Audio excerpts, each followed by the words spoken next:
أعوذ بالله من الشيطان الرجيم بسم الله الرحمن الرحيم والصلاة والسلام على خير المرسلين وعلى آله وأصحابه أجمعين ولا حول ولا قوة إلا بالله العلي العظيم سبحانك اللهم لا علم لنا إلا ما علمتنا إنك أنت العليم الحكيم. So welcome back. We are in Ramadan, alhamdulillah. So just a warning before we start that there's likely to be a bit more background noise, but we'll try to deal with it as we go through. So those who were with us last time, we were talking about sahu, which is forgetfulness in the prayer. And we dealt with a few of the issues relating to that. I wanted to make a few things connected to the previous class before we move on. And that is in relation to an imam. If you are an imam and you are unsure if you have prayed the full number of rak'ats, say you're praying dhuhr, you're not sure whether you've prayed 3 or 4, and you say assalamu alaikum.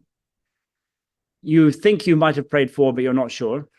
It is permitted for you to ask the people behind you, even though you're now speaking in a place where you might be praying, because you might have only prayed 3. You're allowed, in order to make the thing right, to say, have I prayed 3 or 4? In those circumstances. Because sometimes, people are not going to tell you.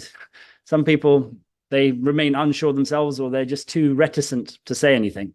So you ask them, and then they tell you. And if they say we prayed 3, then you can get up, pray 1 more rak'ah, do your sajdas after the salam, and everything's okay in those circumstances. So you can even speak. It's permitted to speak deliberately in the prayer when it's for the purpose of rectifying the prayer. Again, if you're behind an imam and he makes a mistake, you can try and get his attention. For example, he stands up after the 4th rakat into a 5th rakat without doing the tashahhud. You can basically, you're forbidden in those circumstances from following him, by the way.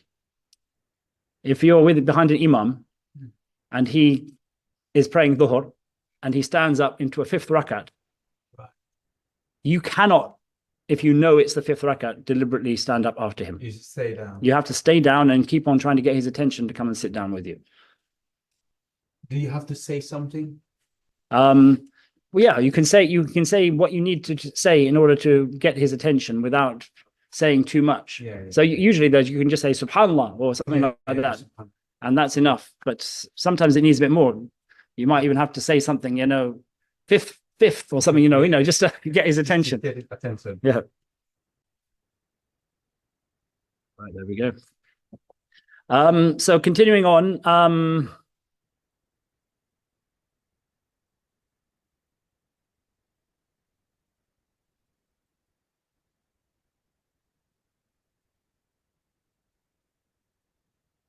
again, there's another time when you might make an error in the actual sajdas. So you're doing the sajdas sahu, the 2 sajdas for forgetfulness, and then suddenly you're doing it and you think, oh, have I done one sajda or 2 sajdas? You can be very, very distracted on some days.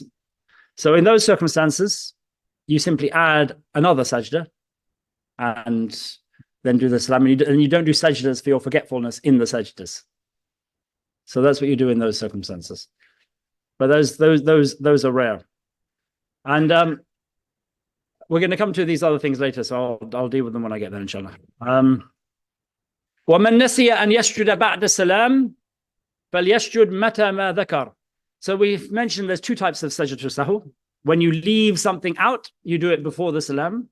When you add something to your prayer, like a 5th rakat, or you make a mistake and have to go back and rectify it, so you've made extra additions to the prayer, meaning you've added something to the prayer, then in those circumstances, you do it after the salam. After the salam. If you forget your sajdas before the salam, then you make them up immediately after saying the salam. If you're meant to do it before you've missed something out, then you say assalamu alaikum. Oh, I've got the sajdas to do. Then you immediately do them.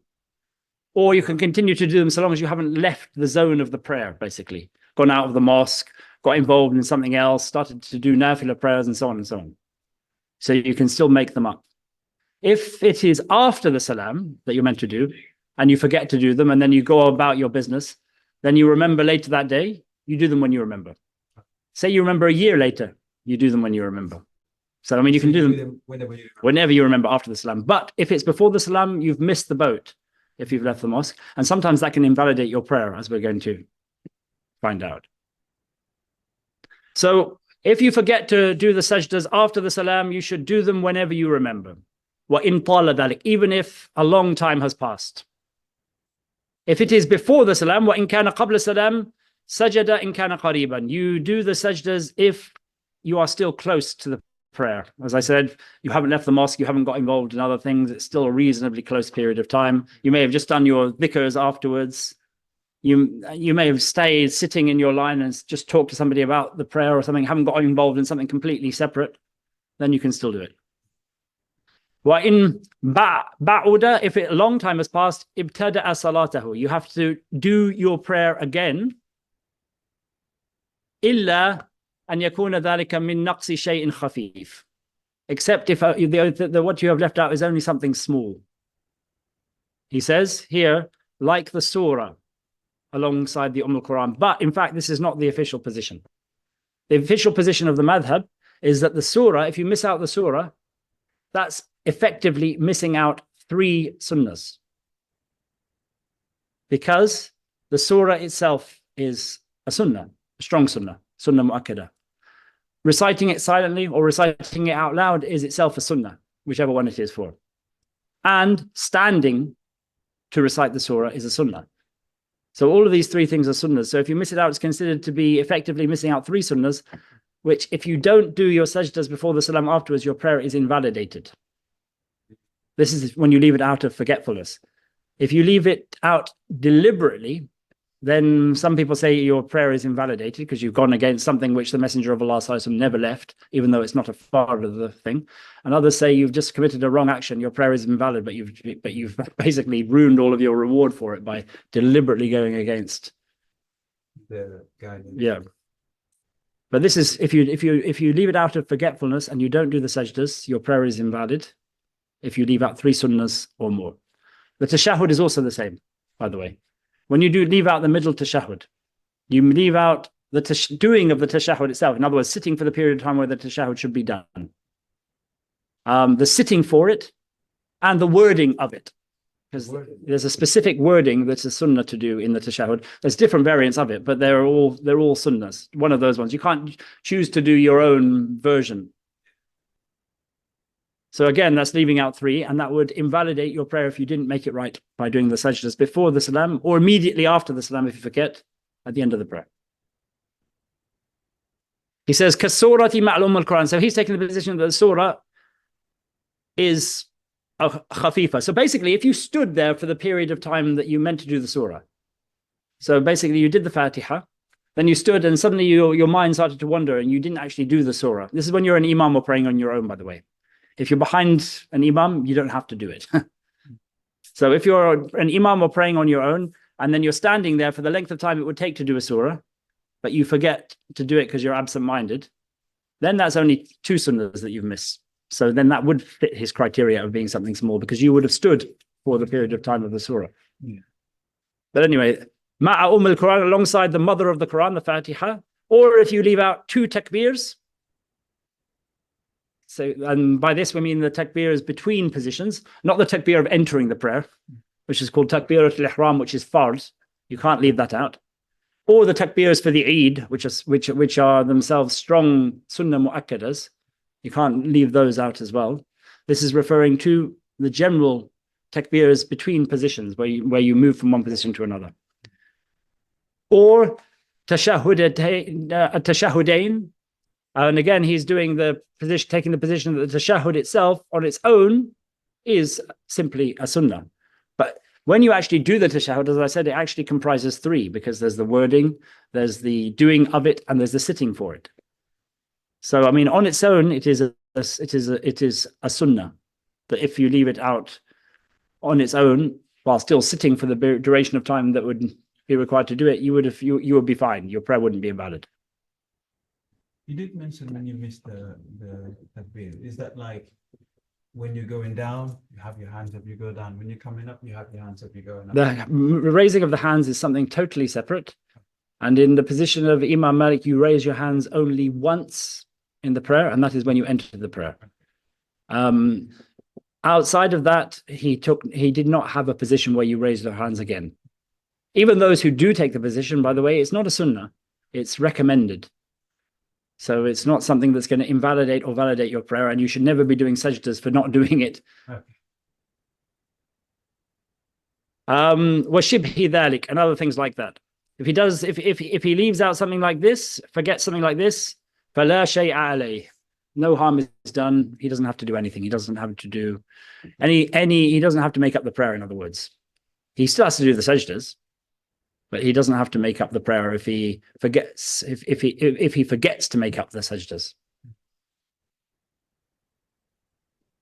ولا يجزئ السجود السهوي لنقص ركعة ولا سجدة ولا لترك القراءة في الصلاة كلها أو في ركعتين منها. This sajda to sahu, these two sajdas that you do out of forgetfulness, they don't suffice. They're not enough to rectify your prayer if you miss out a rakat. You can't do 3 rakats and then just do your sajda to sahu and your prayer is fine if it's a 4 rakat prayer. Or if you miss out a sajda in one of the rakats. You can't say, oh, I've missed out a sajda, I can make it right by 2 sajda to sahus at the end. No. Because when you miss out a sajda in a rakat, that rakat is dead, null and void, it doesn't count.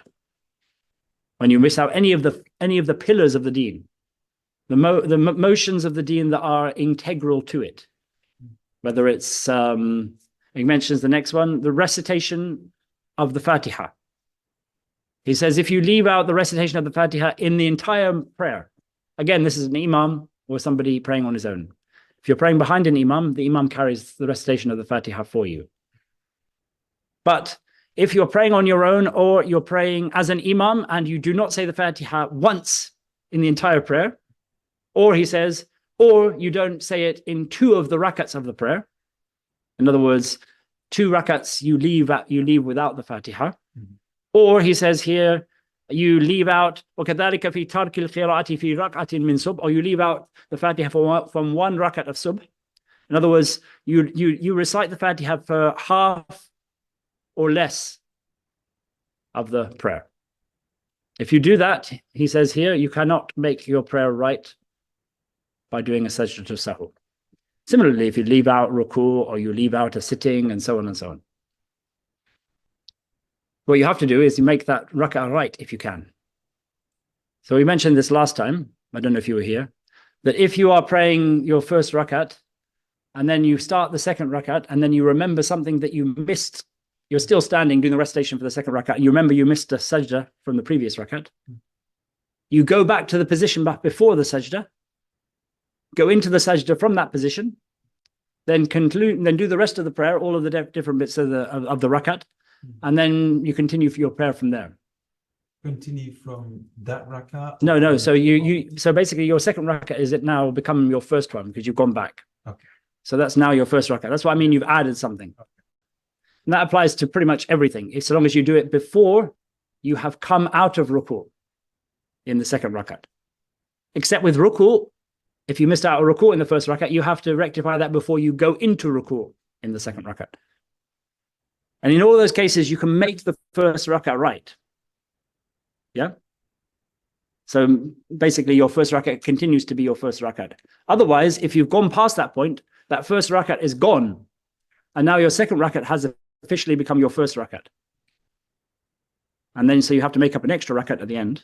If you're past the point of ruku. Yeah, if you're past the point of ruku, then that's now your first rakat. And then you have to make up an extra rakat at the end. And then do sajdas as well. So is it like for addition to your prayer?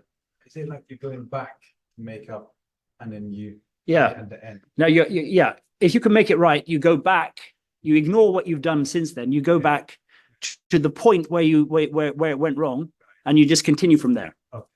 Basically. Makes sense. So that's basically if you can make it right. That's the only way you can do it if you forget an official part of the prayer. Otherwise, you have to make up a rakat at the end, but you still have to do sajda to sahu because you've had addition to your prayer. But he says here there's a difference of opinion. وَاخْتُلِفَ فِي السَّهْوِ عَنِ الْقِرَاءَةِ فِي رَكْعَةٍ مِنْهَا. So min ghayriha, min ghayri subh. So there's a difference of opinion about whether you forget to do the Fatiha from one rakat of any prayer, any fard prayer apart from subh. Any fard prayer apart from subh, in other words, those are 3 rakats or 4 rakats. If you do the Fatiha in 2 rakats, but forget to do the Fatiha in the 3rd rakat, there's a difference of opinion about what the impact of that is. Yeah? So he says here, فَقِيلَ يُجْزِئُ فِيهِ سُجُودُ السَّهْوِ قَبْلَ السَّلَامِ. It is said, like missing out the surah, it's enough that you can do your sajdatul sahw, your 2 rakats for forgetfulness, your 2 sajdas for forgetfulness before the salam, and your prayer is okay. That's one position. In other words, the rakat is fine, but you've missed out something from it. So you have to do and you've missed out something important. So if you don't do that, it's similar to missing out the surah, for example. So you've missed out something important. You have to do your sajdas before the salam, and then that's it. Assalamu alaikum. Your prayer is okay. وَقِيلَ يُلْغِهَا وَيَأْتِي بِرَكَعَةٍ. And it said also, this is another position in the madhab, because these are all different positions that the scholars took, depending upon how you feel with regard to whether it is an obligation in every rakat, or it's just an obligation in the prayer in general, or most of the prayer in general. So there's 2 positions in the madhab. The second one is that they're taking the position that it's an obligation in every rakat, and based on that position, the fact that you didn't do it in that rakat means that rakat is null and void, and you have to then do another rakat at the end. Yeah? And then you do a sajdas after the salam for adding to your prayer. Yep. وَقِيلَ يَسْجُدُ قَبْلَ السَّلَامِ. And the third position here is that you do, like the first position, you do your sajdas before the salam at the end of your prayer. Then you say assalamu alaikum, and you don't do a rakat to make it right, but you do the whole prayer again. So that, and he says though ihtiyatan, means out of precaution, meaning it's not an obligation on you, it's recommended for you. This is a precautionary measure. This basically is the first position, that it's okay, but just in case, you pray again. So that's basically the first position, but taking the just in case approach. Basically, that it's best to make sure that it's going to be accepted by Allah, so you do the whole prayer again. And he says here, وَهَذَا أَحْسَنُ ذَلِكَ. And this is the best of the positions in my view. Insha'Allah ta'ala, if Allah wills it. In other words, I don't know for sure, but in my view, the third position is the one you should take. وَمَنْ سَهَى عَنْ تَكْبِيرَةٍ أَوْ أَنْ سَمِعَ اللَّهُ لِمَنْ حَمِدَهُ مَرَّةً وَاحِدَةً أَوْ الْقُنُوتِ فَلَا سُجُودَ عَلَيْهِ. If you forget a single takbir, so you're going through the prayer and then you go up from ruku' and you don't say Sami Allahu liman hamida, or when you're going from one of the sajdas to one of the sittings, you forget to say Allahu Akbar just once in the entire prayer, or you're doing the subh prayer and you don't do the qunut, the dua in the second rakat. He says here, there is no sajda. And in fact, according to the majority position, if you do the sajda, before the salam, your prayer is invalid, because you've deliberately added to a prayer something when you needn't have added to it. So you do have to be careful with these things. So it's 2 takbirs or more, or 1 takbir and 1 Sami Allahu liman hamida, which is basically 2 takbirs. The qunut is not something that you rectify. Once it's gone, that's why as we mentioned before, the best position is to say that you do it after your recitation, because then you have a time to remember it after the ruku'. Then you still have a time to make it right. But then once that point's gone, you can't do the qunut anymore. You can't make it up in another prayer either. But if you are praying behind somebody who's an imam from another madhab, and he takes the position that you do sajdatul sahw for a single takbir, for example, then you still have to follow the imam, and your prayer is valid. وَمَنْ انصرف من الصلاة ثم ذكر أنه بقي عليه شيء منها فليرجع إن كان بقرب ذلك. If you leave the prayer, so you finish the Assalamu alaikum, then you get up and you leave the prayer, or simply here you finish the prayer and you say sitting where you are because it's biqurbi dhalik, if it's close by, you go back to the prayer when you remember. So if you finish Assalamu alaikum, oh, I did 3 rakats. Then you stand up and start the other rakat from standing with the takbiratul ihram to go back into it. If you think, oh my gosh, I missed out a sajda or whatever, so long as it's not completely gone, you go back. If it's in the final rakat, then you go back to just before that sajda and then do the whole bit. The whole rakat. Yeah, from that point. Although there's also a position that the sajda is a final break, so it's too late to do it. So you do a full rakat. But anyway, you go back and do the prayer, do the rakat that you missed. So long as it's not a long time has passed. By a long time, again, leaving the mosque, getting involved in other things, starting nafila prayers, and so on and so on. So what happened if you get up and go and then you realize? If you're still in the mosque, then you're all right. So he says here, فَيُكَبِّرَ تَكْبِيرَةِ الْإِحْرَامِ بِهَا, you do the takbiratul ihram, then you pray what remains of the prayer. So if you said Assalamu alaikum after 2 rakats and you've got 2 that you missed, then you remember quickly, then you go back and you say the takbiratul ihram and you pray what's left for you. وَإِن تَبَاعَدَ ذَلِكَ أَوْ خَرَجَ مِنَ الْمَسْجِدِ, but if a long time has passed or you've left the mosque, by the way, this long time is usually determined by urf. So what people consider in that place to be by the custom of that place a long time.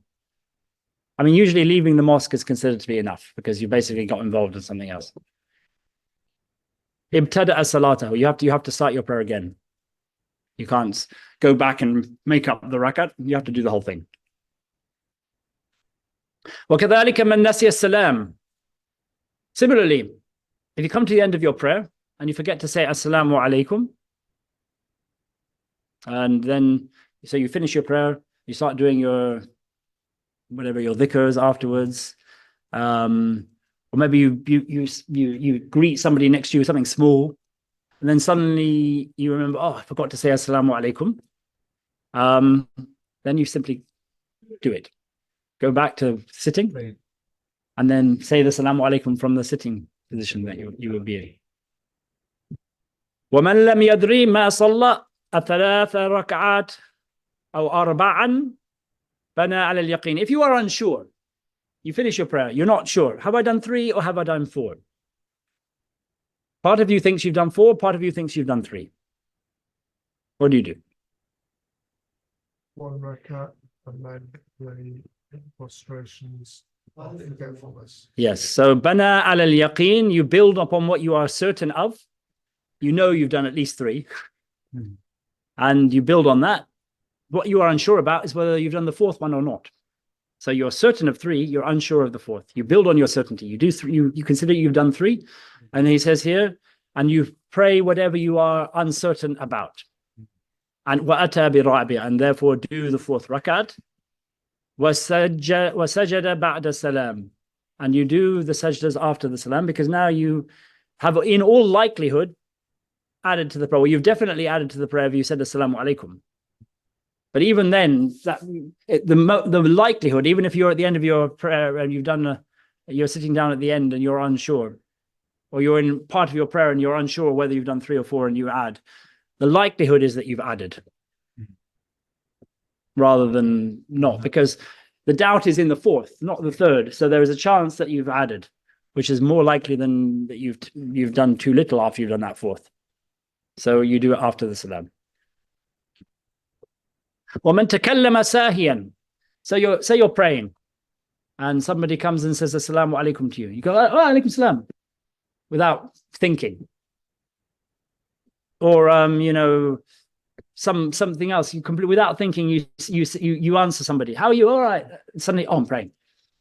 Yeah, but you do this out of forgetfulness.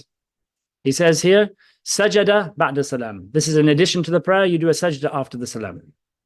If you speak out of forgetfulness that you're praying, if you eat out of forgetfulness that you're praying, can you ask them to be a bit quiet? So just a pause, there's a hubbub.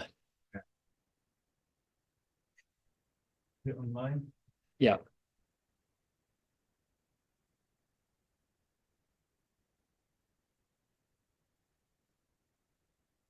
In the meantime, if anybody online has any questions, now is a good time to ask.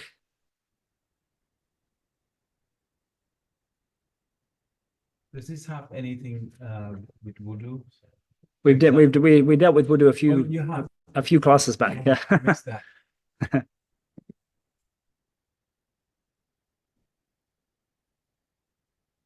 So I'll just continue. If you speak out of forgetfulness, if you eat out of forgetfulness, if you drink out of forgetfulness, lots of these types of extraneous actions, if you do them out of forgetfulness and only a little bit, not a lot, you don't engage in a whole conversation with somebody, you don't eat a whole meal or whatever it is, or drink a whole bottle of drink or whatever, just that you accidentally sip something small or whatever, then you've done in addition to your prayer that you build that you do sajdas after the salam.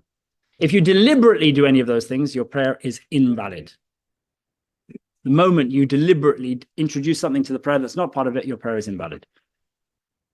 وَمَنْ لَمْ يَجْرِ أَسَلَّمَ أَنْ لَمْ يُسَلِّمْ سَلَّمْ. If you don't know whether you've said the salam or not, so the first one was you forgot to say the salam.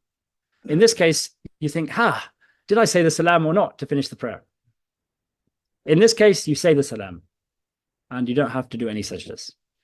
It's considered to be something small. Again, if you're close by to the prayer. I was going to ask, when you say you deliberately introduce something to the prayer, let's say if you're praying and then the kids are running around and you just go, you make a noise to stop. Yeah, I mean, that's almost involuntary. Right.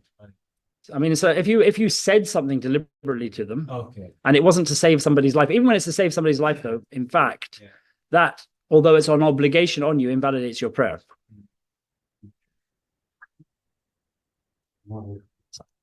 ومن استنكحه الشك في السهو فليلها عنه. If you are somebody who is called a mustankih, this is somebody who regularly experiences doubts when he's praying or doing wudu or whatever.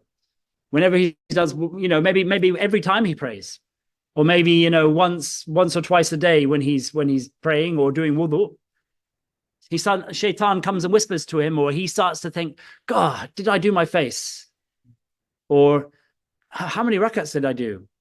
Or, did I do the surah? Or all these types of things, constantly, there's these whisperings in his mind that he's missed something.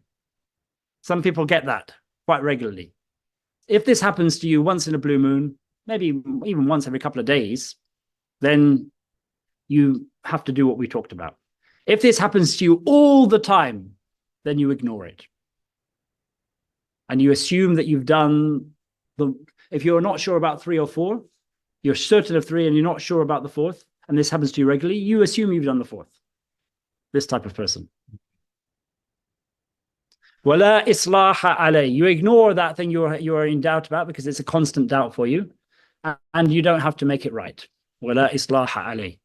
وَلَكِنْ عَلَيْهِ أَنْ يَسْجُدَ بَعْدَ السَّلَامِ. But that doesn't mean you don't have to do the sajdas after the salam for that sahur.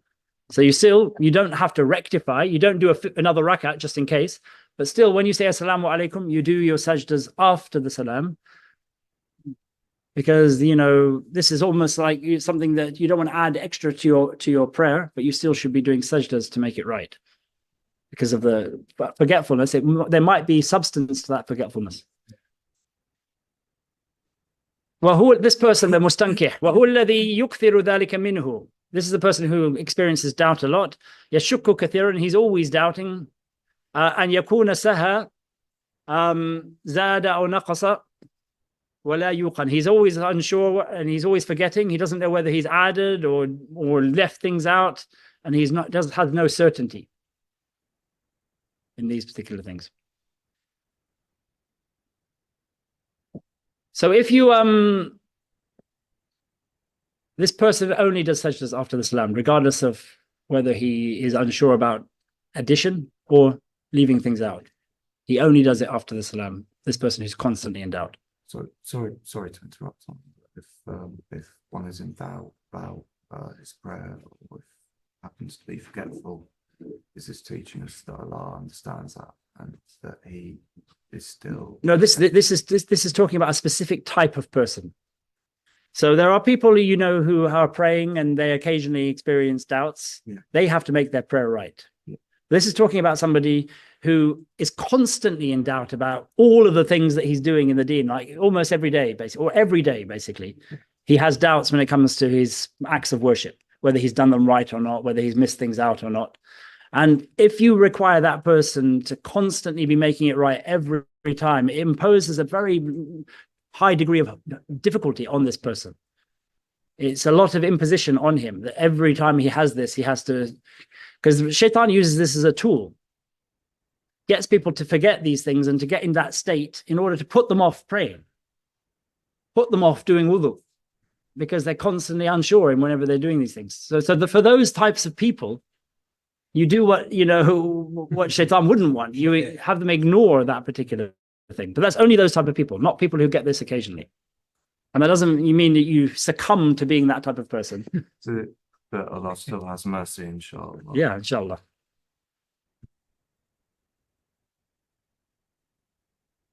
وَإِذَا أَيْقَنَ, if this person, though, is certain that he's forgotten something.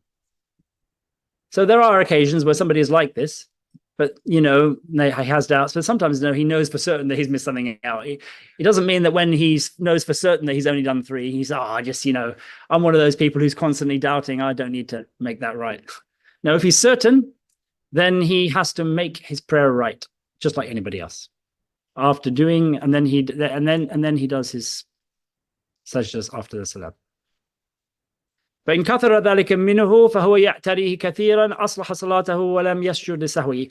If this is something that happens to him constantly, that he definitively forgets things in his prayer every day.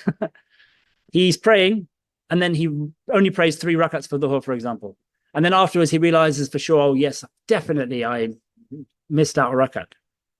If this happens to you daily or constantly, then you have to make your prayer right, yes, but you don't have to do the sajdas. Because again, it's putting too much imposition on somebody to constantly have to do all of these extra things.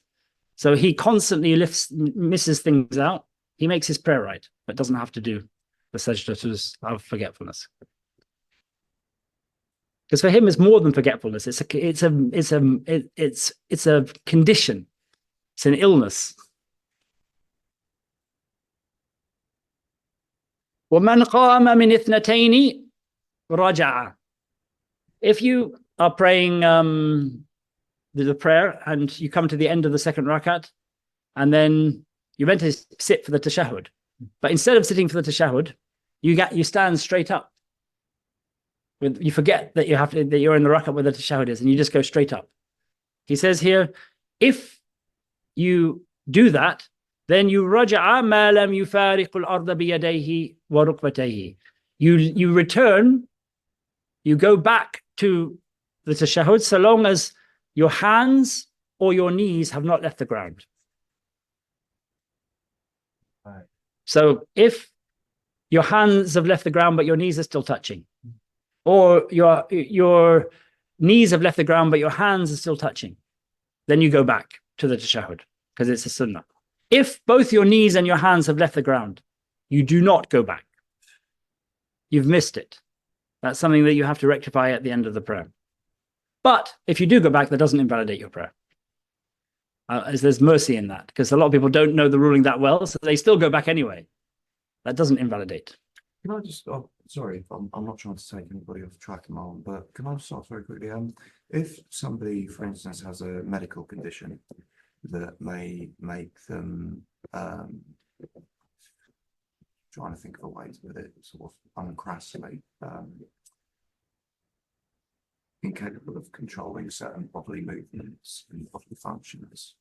Yeah, okay. That's called salas, yes. Okay. What would one do to rectify his prayer if, for instance, throughout?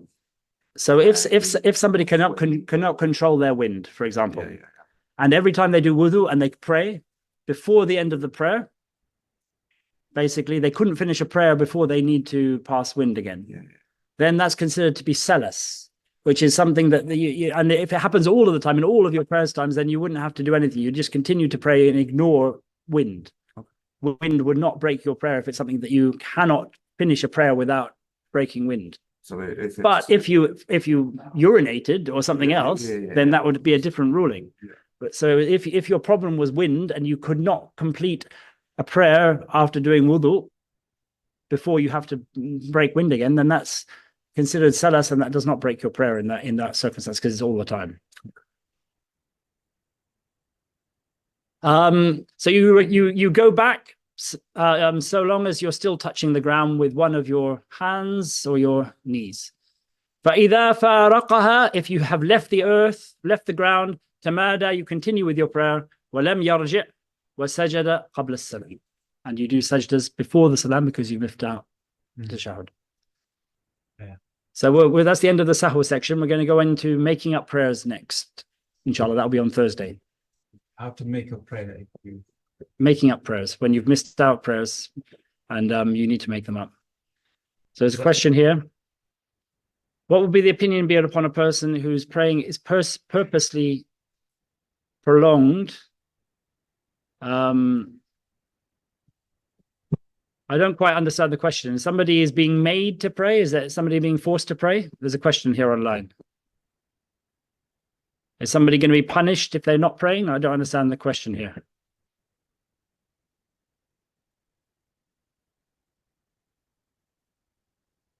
Can the person who asked the question please, Sidi Kamran? Can you post exactly what you mean by the question?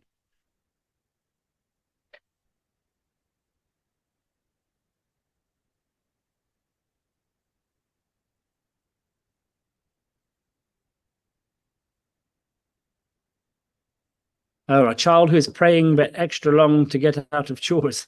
Well, I mean, prayers, all acts of worship are by intention. So why is he starting to do the prayer in the first place? I mean, otherwise, I mean,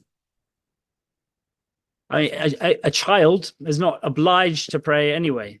But he can be gently encouraged, I suppose, in those circumstances to finish his prayers. But there's no obligation on a child to pray. I mean, I've not heard of a situation where people are deliberately praying for hours in order to keep away from chores, but I mean, you can't be breaking deliberately somebody's prayer who has to be praying, but you can definitely speak to them afterwards and say, look, I would like you, if say if the person's a slave that's owned like in the past, you say, look, the prayer is obligatory on you, but you don't have to pray for a long time. It's enough to do this, and you can sort of impose on him that he follows the stricture when it comes to the length of time that people should be praying. We mentioned before that certain prayers should be done for certain lengths of time. I mean, obviously, prayers in the night you can do as long as you want, but the obligatory prayers you have to take into account, especially if you're an imam, the people praying behind you, and it's recommended that you have different lengths of times. For example, subh should be the longest, and that they recommend sort of what's called the mufassal, which is the beginning of the mufassal, which is sort of like the surahs that are like 2 or 3 pages long. And then, so that's like a ruba. I had a question which goes back to the from a couple of weeks ago about when you're leaving the prayer, after you've said Fatiha, you don't say Ameen. Is that right? Yeah, well, there's a difference of opinion about that for the imam. That was the position. And what about when You definitely don't say it out loud. But there's a difference of opinion about whether the imam says it or not in the prayer. I mean, there's two opinions, whether he would say it silently for the out loud ones or doesn't say it at all and says it silently for the silent ones. And would they not say it at all for the silent ones? No, he would. But for the out loud ones, because everybody else is saying Ameen, there's a difference of opinion about whether the imam says Ameen as well. But the Maliki position is that everybody says it silently in those circumstances. It's not out loud. Okay, we'll finish there, inshallah. As I said, we're coming back on Thursday, which is what's the topic on Thursday? making up prayers. And that is 2 days from now, inshallah. بالسر وبركاته. بسم الله الرحمن الرحيم. الحمد لله رب العالمين الرحمن الرحيم مالك يوم الدين. إياك نعبد وإياك نستعين. اهدنا الصراط المستقيم صراط الذين أنعمت عليهم غير المغضوب عليهم ولا الضالين آمين. اللهم صل على سيدنا محمد عبدك ورسولك النبي الأمي وعلى آله وصحبه وسلم تسليما. سبحان ربك رب العزة ما يصفون وسلام على المرسلين والحمد لله رب العالمين. السلام عليكم. السلام عليكم.